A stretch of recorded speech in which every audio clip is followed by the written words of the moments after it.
convidar os irmãos a abrirem suas Bíblias, por favor, em Êxodo, capítulo 11. Deus confronta novamente o Egito e anuncia a última maravilha, o último sinal, a última praga. Enquanto os irmãos abrem, queria que nós também tivéssemos uma palavra breve de oração pela saúde do nosso presbítero Paulo Serra, está internado, também pelo Mário, irmão da Tiana, e orar também pela Lúcia, que está tendo uma boa melhora. Nós vamos continuar orando por eles. Tá?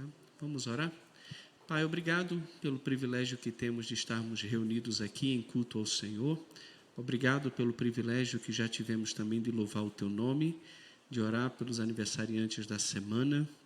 E eu quero também colocar diante do Senhor a saúde do Paulo Serra. Abençoe a vida desse irmão precioso, abençoe a saúde dele, restaure completamente, que toda infecção possa ser debelada pelo Teu poder, que o Senhor possa usar os médicos, os antibióticos que estão sendo aplicados, que ele possa ficar bem e bem rápido.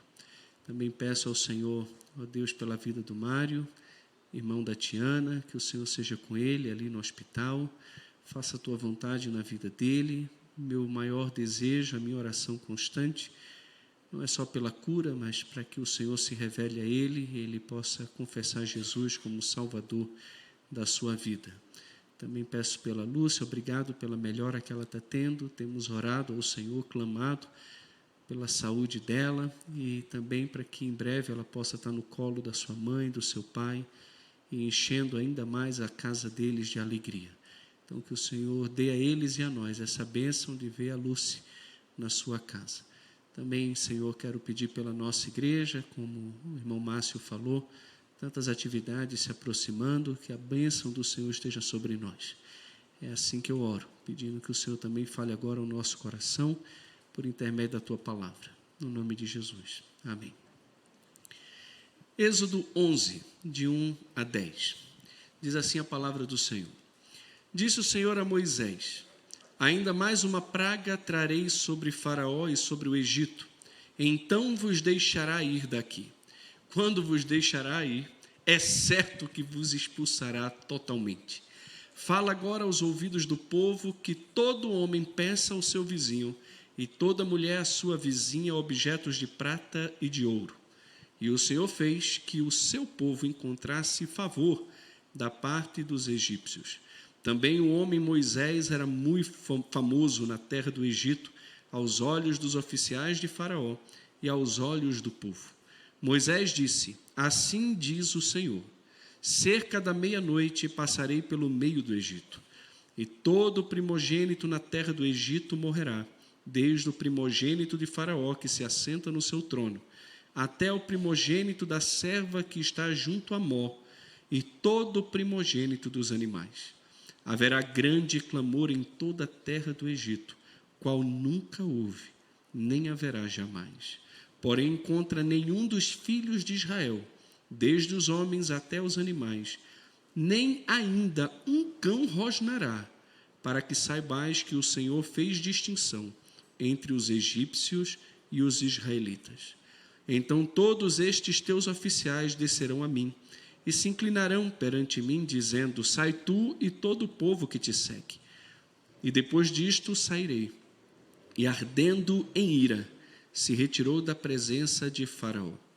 Então disse o Senhor a Moisés: Faraó não vos ouvirá, para que as minhas maravilhas se multipliquem na terra do Egito. Moisés e Arão fizeram todas essas maravilhas perante Faraó. Mas o Senhor endureceu o coração de Faraó, que não permitiu saíssem da sua terra os filhos de Israel. Amém. Eu não sei se você gosta de pescar.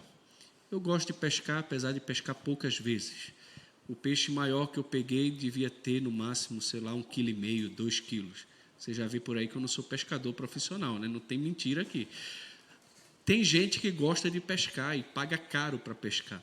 Eu conheço amigos meus que pagam caro em viagens e vão pescar em alto mar. E o objetivo deles é pegar aquele... marlin? Como é que é? Aquele peixe de marlin, esse peixe grandão aí. E eles têm foto abraçado com esses peixes, peixe enorme, né, bem maior do que eles. E eles ficam horas lutando ali com o peixe na lancha, e puxa, e vai, tem todo aquele equipamento, e fica fazendo rodízio, porque um só não consegue, e fica ali naquela luta, e horas e horas e horas, para tentar cansar o peixe, antes que eles também cansem, né? E muitos deles cansam antes do peixe cansar.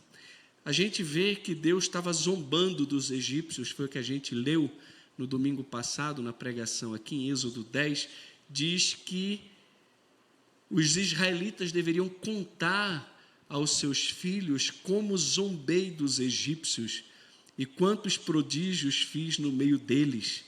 Parece que Deus está zombando aqui do peixe faraó, que se acha pesado demais, grande demais, forte demais, e Deus parece que está dando linha, está dando corda, né, para a insensatez desse homem, à medida também que usa a insensatez dele para manifestar a sua grandeza e os seus sinais na terra do Egito e assim engrandecer o seu nome. Não são poucos homens na Bíblia que demonstram esse tipo de insensatez que Faraó demonstrou. Nós temos pessoas obstinadas de coração, que às vezes se entregam ao pecado e são incapazes de se humilhar.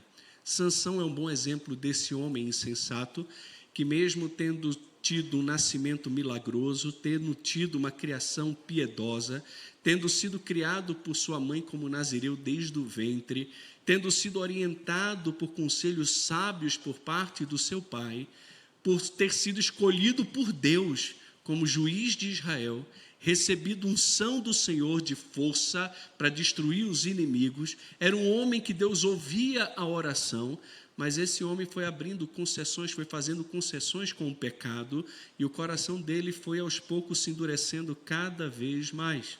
Ele que não podia beber bebida forte, bebeu bebida forte, que não podia tocar em animal morto, tocou em animal morto. Esse homem que deveria se casar com uma mulher do meio do seu povo, ele escolhe mulheres de outros povos, ignorando também o conselho do seu pai. E no final, Sansão, como a gente sabe, dorme no colo da sensualidade, é o nome de Dalila, sensual, e ele ali então acaba revelando o seu coração e perdendo completamente a sua força. E o que é interessante é que Sansão, quando de fato Dalila ali corta as suas tranças, ele levanta dizendo, assim como foi das outras vezes, assim também será agora. E a palavra de Deus deixa claro que não sabia ele, porém, que o Senhor o havia deixado. A insensatez de Sansão, a obstinação do seu coração, o amor pelo pecado, pela sensualidade, levou ele à ruína. Esse homem perdeu a visão, se tornou objeto de escárnio por parte dos inimigos, passou a servir aos inimigos, e tudo isso porque ignorou o temor do Senhor, não se curvou à pessoa de Deus, à palavra de Deus, à santidade de Deus, e quis andar no caminho do seu coração. A gente nunca pode escolher as consequências pelo nosso pecado, e a obstinação de coração, com certeza, em algum momento, trará as suas consequências, e essas podem ser irremediáveis. No caso de Sansão, graças a Deus, houve graça sobre a vida dele. A palavra de Deus diz que o cabelo dele voltou a crescer. Esse homem volta a orar ao Senhor e pede para que o Senhor o use mais uma vez, e diz que Sansão matou mais na sua morte do que em toda a sua vida. Ali não é um suicídio, ali é um sacrifício em favor da missão. É um homem que recupera a graça de ser usado por Deus, e Deus concede a ele força novamente. Também é uma história bonita de recomeço, de redenção, de como Deus é capaz de restaurar a vida de pessoas obstinadas que se arrependem, mudam de atitude perante Ele. No caso de Faraó, a gente vai ver que não existe arrependimento, não existe nenhum tipo de humilhação, e Deus parece que de fato está cansando de brincar com esse peixe que vive pulando da água. E aqui a gente percebe que o Senhor dá um decreto final. Qual o seu nível de obstinação? Você que está aqui hoje, chegou aqui na igreja, né, como anda a sua vida diante do Senhor, a sua atitude diante das Escrituras, da palavra de Deus, da voz do Senhor? Você tem andado em obediência, fidelidade e humildade? Ou você tem alguém É alguém que tem andado na obstinação do seu coração, fazendo aquilo que dá na sua mente, na sua cabeça, anda como os ímpios no desejo do seu coração, fazendo a vontade da carne, andando de acordo com o curso do mundo, alguém que se diz crente, mas nem parece ser de fato um cristão? O que te impede de se arrepender dos seus pecados e voltar-se para o Senhor? Quantos males serão necessários vir sobre você para que você caia em si e então seja quebrantado? A gente vê aqui no nosso texto que a superioridade de Deus, ela é demonstrada na última praga, na morte dos primogênitos sobre mim, o Deus da reprodução, sobre Ísis, a deusa da cura, e sobre o herdeiro de Faraó, que era considerado pelos egípcios também um deus. E então, toda essa obstinação, ela é quebrantada, né, pela resistência, de fato, a superioridade de Deus é demonstrada nessa última praga, né, quebrando a obstinada resistência do monarca quanto à libertação de Israel. E a superioridade de Deus, ela é perceptível, e a forma dele agir para garantir os seus propósitos, ela é também maravilhosa. Olhemos então para as ações de Deus e os grandes sinais da sua soberania. Em primeiro lugar, o versículo 1, a gente vê que Deus anuncia a última praga, uma praga que viria sobre Faraó e sobre o Egito. E essa última praga, diferente das demais, ela iria acontecer não imediatamente, mas ela demoraria ainda um tempo. Era necessário uma preparação para o povo de Deus antes que o Senhor enviasse essa praga. Sobre essa preparação, a gente vai ver no domingo que vem, que é a preparação da Páscoa. Mas existia uma preparação para a chegada dessa praga por parte do povo. E as pragas de Deus, ela tem um público específico aqui e por algumas razões específicas. Dentre elas, exaltação do seu nome. Mais uma vez, ele diz que Faraó não iria libertar o povo para que o nome de Deus pudesse ser engrandecido. Meus irmãos, tudo que Deus faz, Ele faz por causa da exaltação do seu nome, para a glória do seu nome. Tudo o que Deus faz. A sua salvação e o fato de Deus conduzir a sua vida na vereda da justiça, isso tudo que Ele faz por amor do seu nome. Não do seu nome, mas do nome dEle. Deus se preocupa com o seu nome, com a glória do seu nome. Ele está interessado em exaltar o seu nome. O nome de Deus deve ser grande e exaltado sobre toda a terra e deve ser sempre engrandecido por cada um de nós. Segundo lugar, por causa da retribuição pela maldade feita contra o seu povo. Em Êxodo 4, 22 e 23, nós lemos: dirás a Faraó, assim diz o Senhor, Israel é o meu filho, o meu primogênito. Digo-te, pois, deixa ir meu filho para que me sirva, mas se recusares deixá-lo ir, eis que eu matarei o teu filho, o teu primogênito. Isso está no capítulo 4, nós estamos agora no capítulo 11. Faraó não deu ouvido à voz do Senhor. O que Deus está fazendo aqui é simplesmente cumprindo um decreto, uma afirmação que ele já havia dado.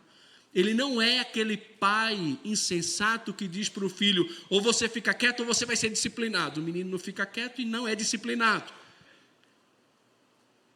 Se você ameaça, cumpra a ameaça. Deus não é um Deus que ameaça e não faz. Se ele ameaçou e ele disse que faria, então você pode ter certeza que ele vai fazer. Deus é fiel para salvar e ele é fiel para punir. É o que a gente vê também em 2 Timóteo. Aqueles que são fiéis ao Senhor desfrutarão das bênçãos do Senhor, mas aqueles que negarem o Senhor também serão negados por ele. Deus virará as costas para aqueles que viraram as costas para ele. Faraó feriu o primogênito de Deus, Deus iria ferir o primogênito de Faraó. Além disso, essa praga também, de acordo com o nosso texto, fará Faraó expulsar os israelitas do Egito. Deus garante que essa aqui seria a última praga e que Faraó não só libertaria os israelitas do Egito, mas isso iria ser de forma completa. Lembra quando Moisés disse que nenhuma unha eles deixariam no Egito? O que Deus está dizendo aqui é que quando o faraó expulsar vocês, expulsará completamente. Ele não vai querer ver a cara de vocês pintada de ouro. Ele vai querer que vocês vão rápido embora, o mais rápido possível. É isso que Deus está prometendo aqui. Mas isso não aconteceria depois do anúncio da praga, somente depois de ver a desgraça que a sua obstinação lhe causaria. Não somente Faraó, mas também os seus oficiais iriam suplicar para que Moisés partisse com o povo. Moisés diz aqui para Faraó que os oficiais dele viriam até Moisés, se curvariam diante de Moisés, clamando para que ele fosse embora. Deus afirma o que vai acontecer, porque Ele é o Senhor da história. Ele não está esperando que o homem faça para que então, que massa, meu plano deu certo. Não, não tem plano, se Deus não decreta, mas aqui Deus decreta. Ele conhece tudo, Ele sabe tudo, Ele determina a história. Ele não está preso à minha atitude ou à sua atitude. Ele escreve a história, ele determina como as coisas vão acontecer. Ele não chega para Moisés e diz, tomara que Faraó agora se arrependa. Tomara que com essa praga ele expulse vocês daí, não quero ver vocês nem pintados de ouro. Não, ele não está dizendo tomara, ele está dizendo vai acontecer. Será assim que irá acontecer. E aquilo que Deus diz que vai acontecer, pode ter certeza que sempre acontece. Deve ter sido um alívio muito grande para Moisés saber que agora sim, essa seria a última maravilha que Deus iria demonstrar. O tempo determinado para que o povo fosse liberto estava próximo, e é necessário servir ao Senhor com paciência, esperando o tempo dele de agir. Moisés tem muita paciência, está muito paciente aqui durante muito tempo, esperando Faraó quebrantar o seu coração, e aqui ele recebe uma promessa de Deus de que isso vai acontecer agora, que essa vai ser de fato a última praga, e que depois disso Faraó iria então libertar o povo e expulsar o povo, algo que tanto o povo como o próprio Moisés já estava esperando há algum tempo. O que é interessante, irmãos, é que nós não somos muito diferentes de Faraó, infelizmente, em muitas situações na nossa vida. Deus está falando, Deus está falando, Deus está falando. Deus está mostrando que o caminho não é bom. E muitas vezes nós fechamos o coração, somos obstinados e não acreditamos no que o Senhor diz. Mas depois que enfrentamos a desgraça, pelas consequências das nossas péssimas decisões, nós olhamos para trás e falamos, por que eu não fiz diferente? Porque nós não demos crédito àquilo que o Senhor disse que faria. Precisamos ser crédulos na palavra do Senhor. Se Deus diz que vai fazer, Ele fará. Nós precisamos acreditar que Ele vai fazer tudo aquilo que Ele cumpre. Então, em primeiro lugar, no versículo 1, nós vemos a superioridade de Deus anunciando a última praga. Isso mostra o poder dele, novamente, a soberania dele. Isso mostra também a grandeza dele sobre os deuses do Egito. Ele está dizendo claramente que vai enfrentar Min, o deus da reprodução, Ísis, a deusa da cura, e o próprio Faraó, através do seu herdeiro, que era considerado um deus. Eu quero ver a divindade desses em ação. Eu sou o Senhor da história, eu comando a história. Eu estou dizendo que essa vai ser a última praga e que Faraó vai deixar o meu povo ir embora. Sou eu que determino o tempo, o modo e como eu faço o que eu faço. Isso deveria trazer temor ao nosso coração e, ao mesmo tempo, muita alegria, porque quem é de Deus se alegra em saber que o Deus a quem serve é o Senhor da vida e o Senhor da história. Segundo lugar, Deus dá orientação ao povo. O que o povo deveria fazer, e o que Deus fez. O povo deveria pedir objetos de ouro e prata aos seus vizinhos. Vocês estão indo embora. Homem, vá na casa do seu vizinho, mulher, vá na casa da sua vizinha, chegue lá e diz, gostei desse colar, eu quero para mim. Imagina, parece insensato isso. Você chegar perto de alguém e dizer, eu quero sua pulseira de ouro, seu brinco de ouro, eu quero tudo que você tem na sua casa de ouro e de prata. Tá doido? Tá doido? Mas foi isso que Deus pediu. Vai lá e pede. E é interessante, não é ordena, não é ameace. Vá lá e peça. Peça. Não tem força, não tem ameaça. Vai lá e pede. Parece que Deus está querendo recompensar o seu povo pelos anos de trabalho escravo. Vão sair agora com o bolso cheio de ouro e cheio de prata. Mas quem seria doido de fazer isso? Todos eles. E fizeram de bom grado. Por quê?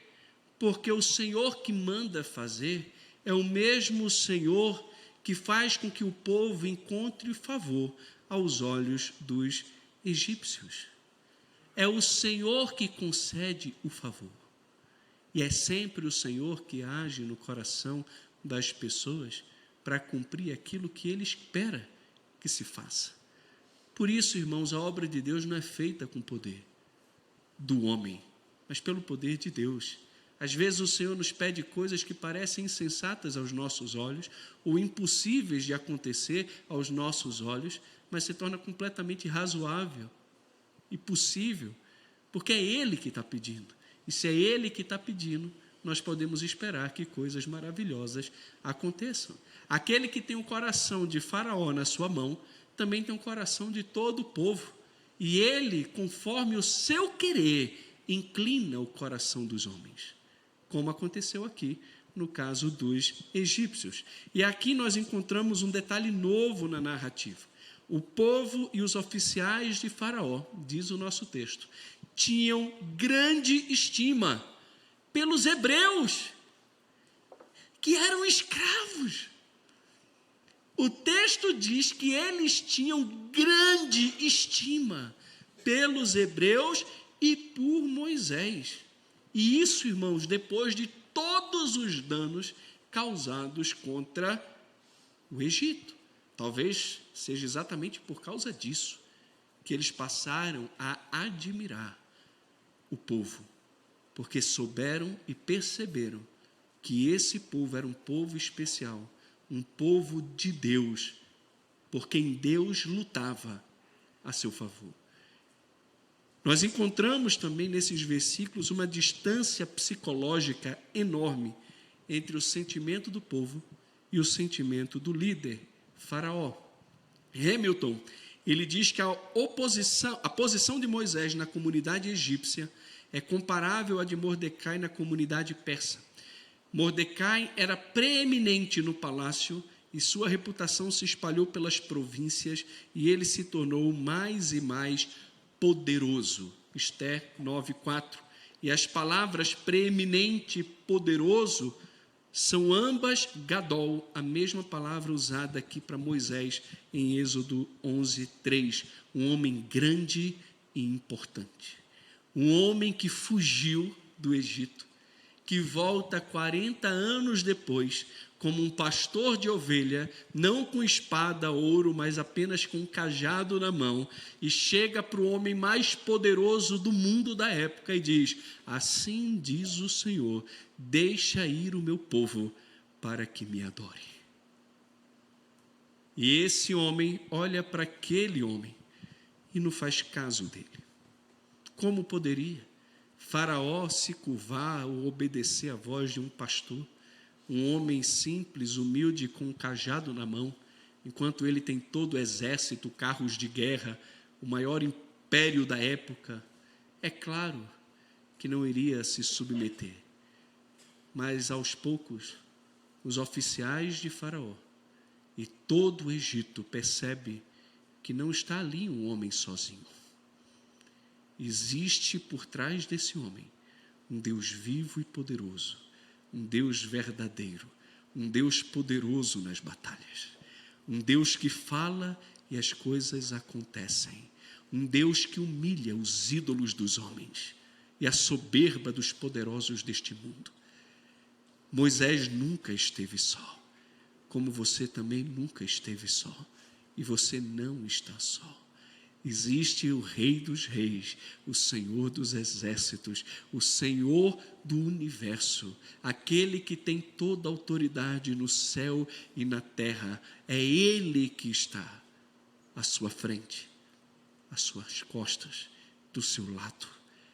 Nós agimos no nome do Deus Criador do céu e da terra e que sustenta o universo.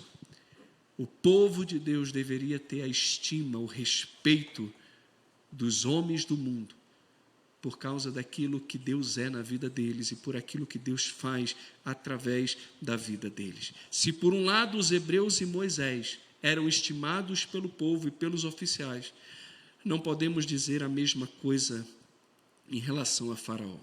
Para ele, os hebreus ainda eram seus escravos e não o primogênito de Deus, e Moisés apenas um perturbador. A respeito dos egípcios, contrasta com a dureza de coração de Faraó e a sua hostilidade. O respeito que os egípcios tinham por Moisés e pelos hebreus contrasta com a hostilidade de Faraó. Em terceiro lugar, Deus revela qual seria então a última praga, do versículo 4 ao versículo 9. E no discurso de Moisés nós podemos perceber quem é o executor, nós podemos perceber em que tempo ele executaria essa praga, o conteúdo e também o escopo aqui da mensagem. Nós temos o executor. Deus mesmo passaria no meio do Egito. Olha o versículo 4. Moisés disse: assim diz o Senhor, cerca de meia-noite passarei no meio do Egito. Até agora, Deus está determinando que Moisés faça as coisas. E as coisas estão acontecendo como Deus determinou que iria acontecer. Só que agora, Deus não está dizendo para Moisés fazer nada. O que ele está dizendo é: eu passarei no meio do Egito. Eu vou vingar e vou reclamar a glória devida ao meu nome. Sou eu que farei. Eu mesmo visitarei o Egito. Uau! Uau! Meus irmãos, Deus vai visitar o Egito. Ele não vai visitar o Egito como o Cordeiro de Deus que vem tirar o pecado do mundo. A gente vai ver que a Páscoa vai apontar para um sacrifício que vai apontar para esse Cordeiro que virá. Mas ele vem como executor, como vingador, como aquele que vai trazer a paga para aqueles que se levantaram contra o seu primogênito. Às vezes a imagem que temos de Deus é uma imagem criada pela nossa própria mente ou pela cultura ao nosso redor, e não é uma imagem que a gente encontra nas Escrituras. Nas Escrituras existe um Deus com certeza extremamente amoroso, e nós veremos isso agora, quando ele fala do tempo, meia-noite. Isso é significativo, isso demonstra misericórdia da parte do Senhor. Mas, ao mesmo tempo, existe um Deus que vem visitar para matar, para assassinar, para julgar o Egito nos seus primogênitos. Você sabia que o Senhor Jesus, que veio como Cordeiro de Deus para tirar o pecado do mundo, uma segunda vez virá não como Cordeiro, mas como um vingador, muito melhor do que Thor, do que Homem de Ferro, do que Homem-Aranha, do que esses daí. Esses são fichinha. 2 Tessalonicenses, capítulo 1, versículo 3 em diante, diz que ele virá na glória do seu poder, como chama de fogo, junto com os anjos do seu poder. tomando vingança contra os que foram rebeldes contra o Evangelho e contra aqueles que não conhecem a Deus. Contra esses dois grupos, o Senhor Jesus virá como chama de fogo, com os anjos do seu poder, como um vingador. Ele mesmo virá dessa forma. Depois você lê lá. Aqueles que não obedecem ao Evangelho, aqueles que não se arrependeram dos seus pecados e confiaram em Jesus como seu Salvador, esses homens serão banidos da face do Senhor e sofrerão penalidade de eterna destruição. Não sou eu que estou dizendo, 2 Tessalonicenses, capítulo 1, você tem que ler lá. Se você não crê em Jesus, leia para que você nunca mais durma na sua vida, até que você se arrependa e coloque sua confiança em Jesus. Porque se você não crê em Cristo, o que aguarda você é o desespero de uma vida eterna de tormento, banido para sempre da face do Senhor. Aqui nós temos o executor. Deus mesmo visitaria o Egito e passaria no meio do Egito. Nós temos o tempo, a meia-noite. Esse tempo, irmão, era o tempo em que o salmista se levantava para dar graças a Deus. A gente vê isso no Salmo 119, 62. Ele levanta meia-noite para dar graças ao Senhor. Essa hora da meia-noite também é citada em Atos como o horário em que Paulo e Silas louvavam a Deus na prisão. Aqui no nosso texto, meia-noite é o tempo de angústia e vulnerabilidade. Meia-noite aqui tem um sentido, no conceito no mundo antigo, era a hora mais profunda e escura da noite e o ponto durante a noite em que a maioria das pessoas provavelmente estaria dormindo, já que as pessoas tendiam a se deitar ao anoitecer e o momento também de maior vulnerabilidade e indefesa. Pensando nos eventos da praga do ponto de vista das misericórdias de Deus, causar a morte de tantos egípcios foi, de fato, uma punição severa, mas permitir que eles morressem tranquilamente durante o sono foi um ato de graça do Senhor. O povo sofreu não na morte, eles sofreram quando acordaram e viram seus primogênitos mortos. Mas Deus mata os primogênitos à meia-noite, quando todos estavam no horário de sono mais profundo. Isso é muita graça, é muita misericórdia. O lamento previsto no versículo 6 não era o lamento da dor durante a morte, mas o lamento da tristeza ao descobrir os mortos pela manhã, praticamente em todas as casas. Há momentos, irmãos, em que é melhor estar na cela, em paz com Deus, à meia-noite, louvando ao Senhor, do que nos palácios, estando debaixo do juízo do Senhor. Ouça a voz de Deus, submeta-se a Ele e você estará em paz. Rejeite-o, ande na dureza do seu coração, continue obstinado e obstinado, e não importa onde você estiver, num palácio, numa praia, de férias, num cruzeiro, você não terá paz e o juízo de Deus sempre pairá sobre a sua cabeça e um dia vai te alcançar.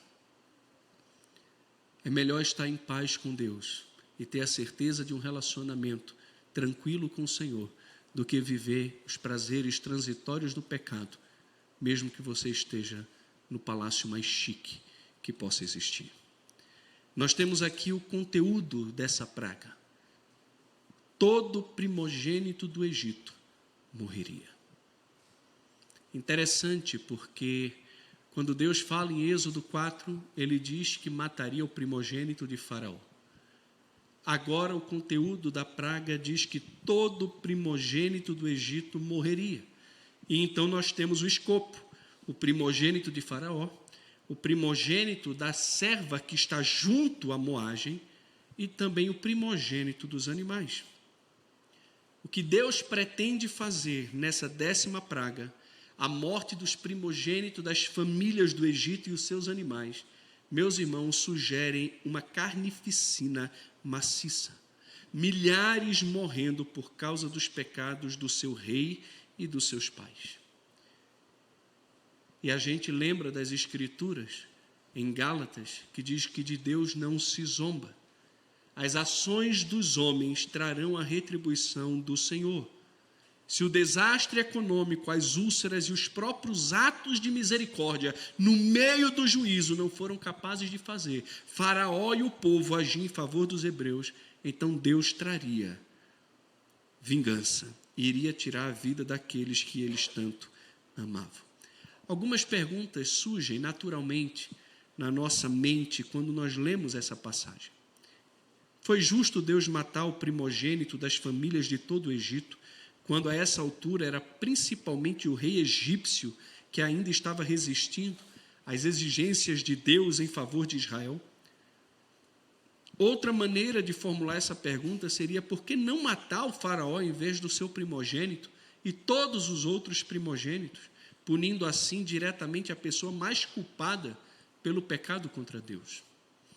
Você já fez essa pergunta? É possível que você faça. É natural que se faça. Por que matar também o primogênito do gado? Será que as famílias com apenas meninas escapariam da devastação dessa praga, já que a tradução da NVI diz explicitamente filho primogênito?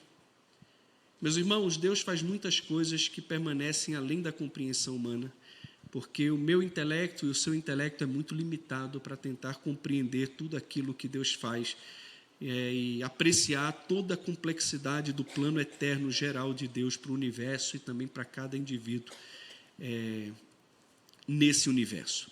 No entanto, parece razoável sugerir que, em primeiro lugar, o faraó não foi o único culpado pela opressão dos israelitas. Suas ordens tinham de ser cumpridas em todo o país, e isso exigia a cooperação voluntária dos seus próprios oficiais da corte, administradores regionais, oficiais militares gerais, inferiores e civis de todos os níveis e tipo. Em segundo lugar, o julgamento de Deus demonstrado em todas as pragas foi mais do que um mero ato de retribuição, foi também uma demonstração definitiva da sua superioridade em relação a todos os outros deuses, ou seja, os falsos deuses, para que os benefícios de todos os que buscavam a verdade em toda a história subsequente pudessem ser beneficiados com isso. Além disso, o fato de pessoas inocentes terem morrido no padrão geral da implementação dessa praga não é um tipo de fenômeno único. Considere especificamente os filhos primogênitos muito jovens que presumivelmente não desempenharam nenhum papel consciente e proposital na oposição à escravidão do povo de Deus. Como a situação deles é materialmente diferente da dos inocentes que morrem em desastres naturais que acontecem com frequência no mundo todo hoje ao longo da história. Em outras palavras, a misericórdia e a justiça das ações de Deus, no caso da 10ª praga sobre os egípcios, é um subconjunto das questões de misericórdia e de justiça de Deus em todas as suas relações, em um mundo decaído e corrompido pelo pecado original. Aqueles que, de nosso ponto de vista limitado, tendem a ser considerados inocentes, são regularmente vítimas de circunstâncias e eventos desastrosos e até mesmo fatais. Nós devemos confiar num Deus sábio e amoroso em relação ao destino eterno dessas pessoas, mas certamente não podemos negar que elas sofrem de forma injusta e desigual em um mundo que está sujeito a essa injustiça por causa da sua sujeição à futilidade como resultado do pecado humano. Então, nós sofremos por causa da realidade do pecado humano, mesmo que você intencionalmente não tenha feito nada por causa daquilo, você acaba sofrendo situações como consequência do pecado do mundo, mas, na maioria das vezes, nós sofremos as consequências por causa das nossas próprias ações. No caso aqui dos egípcios, é muito possível que Deus estivesse, sim, retribuindo todo o povo, todo o Egito, por anos de escárnio, de opressão, de escravidão, de aflição ao seu primogênito. Não é só Faraó que é culpado. Todos os oficiais que executam a sua ordem se tornam culpados também. E todo o povo que se levanta em favor de ordens absurdas também se tornam culpados. na nossa própria nação. O povo sofre, pessoas estão sofrendo por causa, não é de um homem insensato na nossa nação, mas por causa de pessoas que agem permitindo que as ordens de um homem insensato se cumpram, mesmo quando não existe nenhum tipo de respaldo legal para se fazer o que se faz. Quem é o culpado? É um homem? Não. Ordens estúpidas não deveriam ser cumpridas. Não deveriam ser cumpridas. Deus aqui se levanta para exercer juízo contra todo o Egito.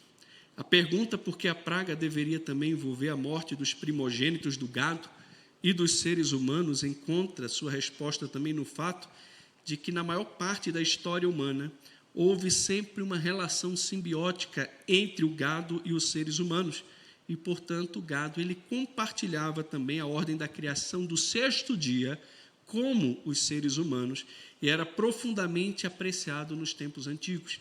Então, seria de se esperar que a humilhação completa de Faraó e dos egípcios incluísse também a morte do primogênito do gado. Quanto ao fato das famílias que tinham apenas o filho do sexo feminino terem escapado dos efeitos dessa praga, a resposta parece ser que não. A tradução da NVI de Becor como filho primogênito, ela pode ser potencialmente enganosa. Isso é confirmado pela declaração que a gente vê em Êxodo 12:30, de que não havia uma casa sem alguém morto. E isso parece ser uma indicação inequívoca de que as meninas também morreram nessa praga aqui dos primogênitos. Todos os setores da sociedade deveriam sofrer com a praga, conforme indicado pela inclusão do primogênito de Faraó, ou seja, o mais alto, depois o primogênito da escrava do seu moinho, ou seja, a serva que tinha o trabalho braçal de moer o grão, e, portanto, era uma representante da classe mais baixa ali da sociedade, até o gado, que certamente não estava na mesma escala de valor de vida dos seres humanos, mas cuja inclusão mostrava que todos os seres humanos, independentemente da sua condição, estavam incluídos. Sabe o que é fantástico? É que saber que do lado de cá, do povo de Deus, nem um cão rosnaria.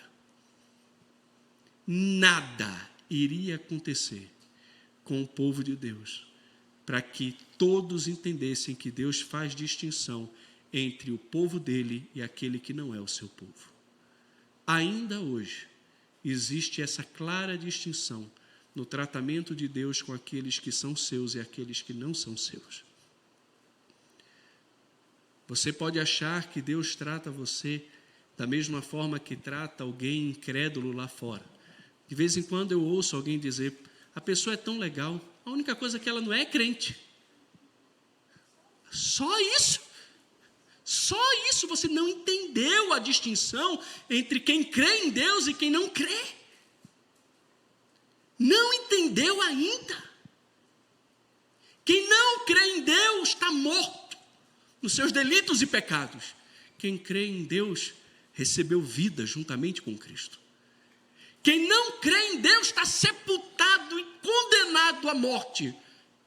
Quem crê em Jesus ressuscitou da morte e vive hoje uma escatologia presente. Ele vive como ressurreto dentre os mortos, no poder de Deus, andando em novidade de vida. Quem não é de Deus está debaixo da ira de Deus. João 3,36. Quem não crê no Filho permanece debaixo da ira de Deus. Quem crê no Filho foi tirado das trevas, da ira, e foi transportado para o reino do Filho amoroso de Deus. Ele desfruta do amor de Deus, do relacionamento com Deus. Quem não crê em Cristo anda de acordo com o curso do mundo. Quem crê em Jesus tem um Espírito de Deus que guia a sua vida e por isso ele pode clamar, Abba, Pai. Quem não crê em Cristo anda de acordo com o pensamento, faz a vontade da carne, e é por natureza filho da ira. Quem crê em Cristo não anda mais segundo a carne, segundo os seus pensamentos. Não é filho da ira, é filho do amor, é filho da graça, é filho do perdão. Ele tem prazer agora na lei de Deus, ele tem prazer nas coisas do alto. A mente dele foi transformada, ele é totalmente novo. Quem não crê em Cristo está em Adão.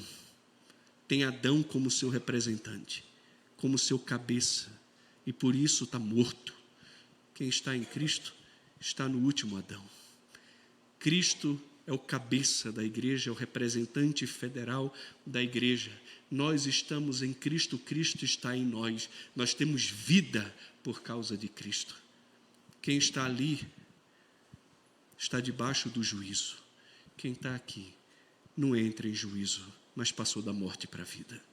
Você quer dizer que não existe distinção, que a única coisa que existe entre você e o incrédulo é que um dia você aceitou Jesus e não tem mais diferença? Pelo amor de Deus, irmão. Você precisa entender a sua posição. Quem está aqui só pode esperar juízo, morte, condenação e inferno. Quem está aqui não espera juízo, condenação, nem inferno. O máximo de inferno que o homem cristão pode enfrentar vai ser as lutas deste mundo. E o único céu que o ímpio vai viver. Mas aqui, eu espero a glória, a redenção do meu corpo, a herança. Eu espero a eternidade com Deus. Eu espero que Ele enxugue dos meus olhos toda lágrima. Quem é de Deus é guardado por Deus, e Deus faz distinção entre aqueles que pertencem a Ele e aqueles que não pertencem a Ele. Você pertence a Deus? Ou tem brincado de ser crente? Você pertence ao Senhor? Você crê de fato em Jesus? Quando Deus olha para a sua vida, Ele vê alguém lavado, regenerado, purificado pelo sangue do Cordeiro, ou vê alguém rebelde, obstinado no seu pecado, que vira as costas para o seu filho e continua andando nos caminhos do seu coração? Quem é você aqui? Deus faz distinção entre os seus. Ele faz. E eu posso dizer uma coisa, eu não sei quem é dele, mas Ele sabe. O Senhor conhece os que lhe pertencem. Ser membro da igreja não quer dizer que você pertence a Deus. Vir ao culto, sentar aqui domingo após domingo, não quer dizer que você pertença a Deus. Pode ser um bom indicativo, mas não garante nada. Você sabe no seu coração se você crê em Deus. A forma como você vive, como você caminha com o Senhor, demonstra se você crê em Deus. Ou se você é apenas um ateu funcional, que vem no domingo após domingo na igreja e que durante a semana não encontra nenhuma relevância para o Senhor no seu dia a dia. A gente tem o resultado. A morte dos primogênitos traria grande clamor. Aqui é grito de socorro, é um forte choro, algo nunca visto antes e que nunca aconteceria depois. Além disso, os oficiais se curvariam diante de Moisés e diriam para Moisés levar o povo. Deus está dizendo o que vai acontecer. E a gente tem a distinção, como eu falei aqui. Concluindo, irmãos, Moisés saiu da presença de Faraó, sabe como? Ardendo em ira. Esse cara estava furioso, nervoso demais. E olha que ele é o homem mais manso que já existiu, de acordo com as Escrituras. Um homem muito manso. Talvez perde para Jesus, tá bom? Não, pode ser? Jesus disse, aprendam de mim porque sou manso. Jesus era mais manso que Moisés. Mas Moisés era muito manso.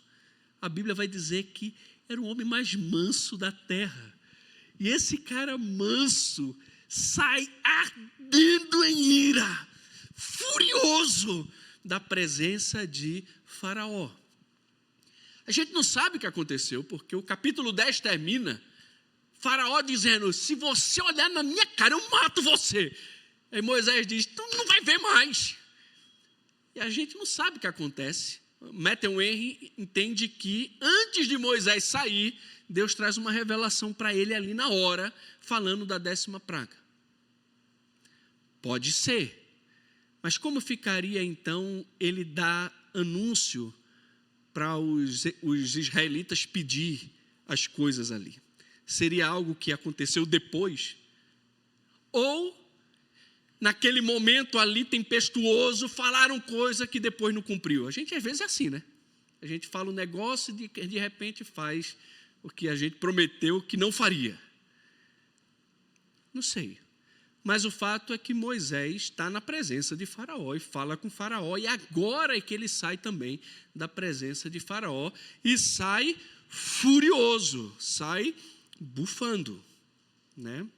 Moisés, ele foi o primeiro alvo explícito da ira divina nas Escrituras. A gente vê isso em Êxodo 4:14. E ele mesmo agora demonstra sua ira ao obstinado Faraó. Entretanto, que a gente não vê ele aqui. Não vê amaldiçoando o Faraó, não vê lançando injúria contra Faraó. Moisés, ele se irou sim algumas vezes, mesmo sendo um homem manso, e é preciso muita sabedoria e graça para poder irar e não pecar, né? E como eu falei, apesar de no capítulo 10, Moisés e Faraó afirmarem que não se veriam, parece que depois dos ânimos acalmados, eles se reencontraram. A gente vê isso também em Êxodo 12:31, quando o Faraó chama Moisés para libertar o povo. Então, irmãos, essa passagem nos ensina algumas lições valiosas, tá? A paciência de Deus chega ao fim com seus adversários, tá? Essa seria a última praga contra o Egito. O pescador cansou de brincar com o peixe, parou, agora é a última. Em alguns momentos, Deus vai agir de última vez com você. Aprenda a ouvir o despertador quando ele toca a primeira vez. Aprenda. Pare de ficar tocando na soneca. É soneca mesmo, né? Fica ali, protelando levantar. Deus está trazendo despertadores para a nossa vida. Ele quer nos despertar da nossa sonolência.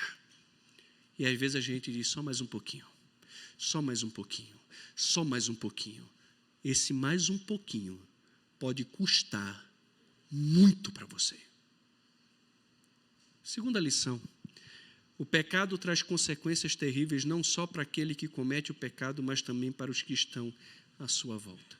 O pecado do mundo tem causado tristeza para o mundo como um todo. A rebeldia do coração dos homens tem feito muitos inocentes sofrerem. Cada guerra é uma prova clara de que pessoas inocentes, crianças, idosos e pessoas que nunca pensaram em fazer mal a alguém, morrem como efeito colateral dos pecados dos homens. Faraó sofreu pelas pragas que Deus mandou, mas aqueles que estavam debaixo da sua liderança também sofreram. O filho de Faraó morreu por causa da rebeldia do seu pai e da obstinação do seu coração.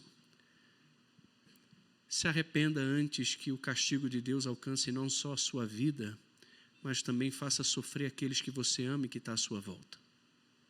Jonas fugiu em pecado contra Deus e quase matou uma tripulação inteira por causa da rebeldia do seu coração. E é interessante, né, como ele é. Ele chega para os marinheiros lá e diz, me joguem no mar que a tempestade passa. Me joguem no mar? Meu querido, pule! Tu não sabe que o problema da tempestade é você? Se você sabe disso, por quê? Me lancem ao mar e a tempestade vai parar. Pula, cara! Pula! Os marinheiros têm que orar a Deus e dizer, Senhor, não impute a nós o pecado desse homem. E nem o que a gente vai fazer agora, porque a gente não tem culpa disso.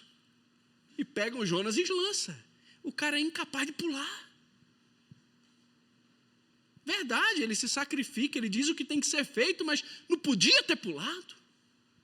Cristo foi para a cruz voluntariamente. Ele sabia o que tinha que fazer e foi. Jonas diz, vocês têm que me lançar. É brincadeira um negócio desse.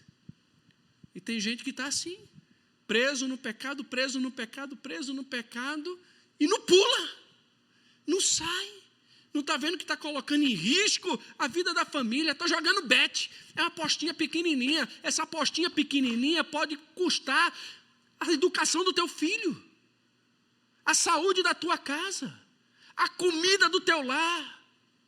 Hoje é uma apostinha, amanhã é uma apostona. Desejo de ficar ganhando dinheiro fácil. E tantos outros pecadinhos que a gente vai cometendo e acha que não tem problema. E que não vai trazer consequência para a nossa vida. Para com isso. Terceiro, Deus recompensa os seus servos pelo sofrimento infligido sobre eles durante o período de escravidão. Eu vou recompensar. O Egito maltratou vocês, eu vou dar ouro e prata para vocês. Eu vou dar a paga, o salário de vocês atrasado. Vocês vão despojar o Egito completamente. Deus abençoa o seu povo e recompensa o seu povo.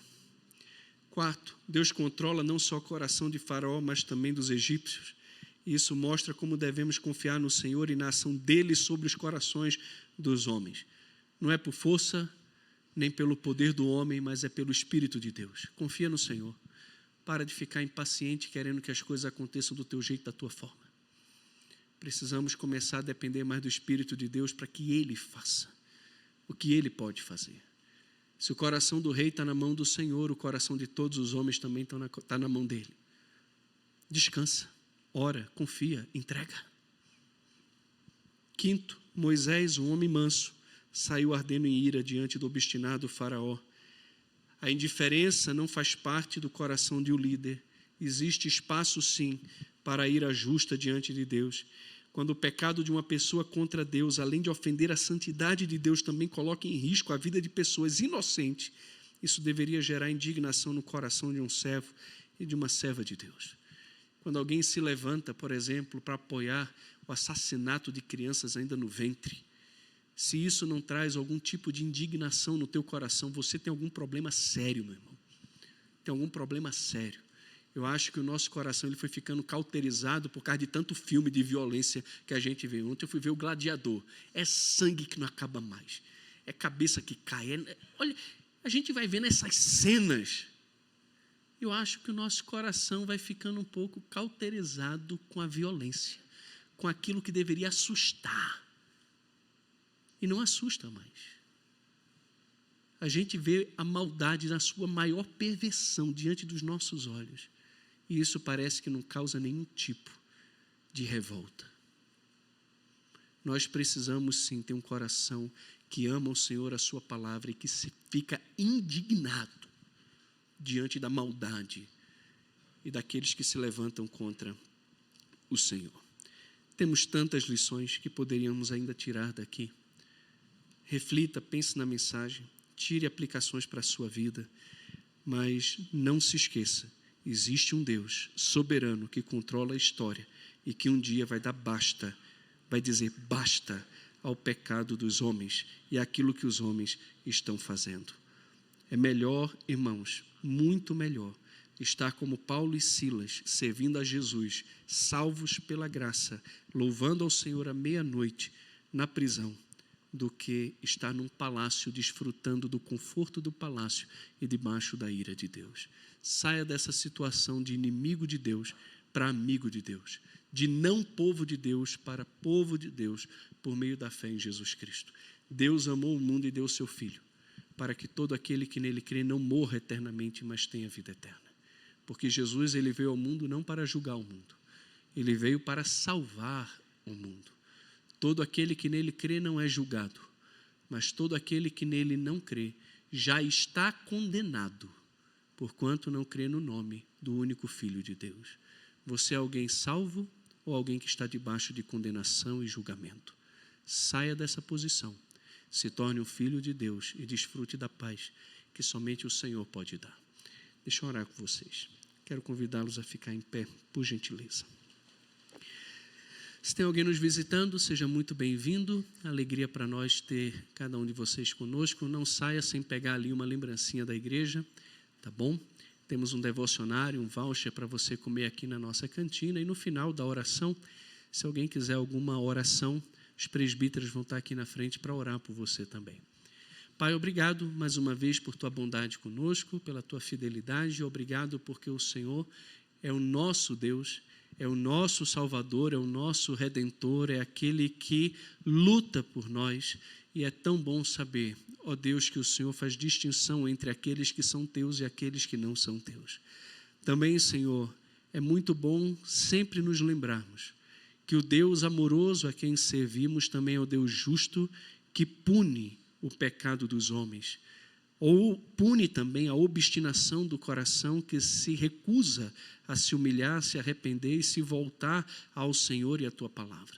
Longe de nós esteja vivermos com o coração obstinado, rebelde, preso ao pecado, à posição e aos desejos da nossa carne.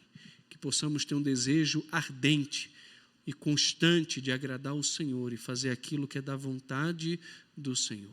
Tire de nós também, do nosso coração, todo tipo de indiferença em relação ao pecado. Que o pecado contra o Senhor, contra o teu povo, possa sempre causar indignação no nosso coração. Nos dê graça para nos irarmos sem pecar e assim também revelarmos na nossa vida a justiça de Cristo. Abençoe a vida dos meus irmãos, que essa palavra possa ser aplicada ao nosso coração e que possamos entender, por meio dela, a severidade e a bondade do Senhor. Essa é a minha oração, no nome do teu Filho.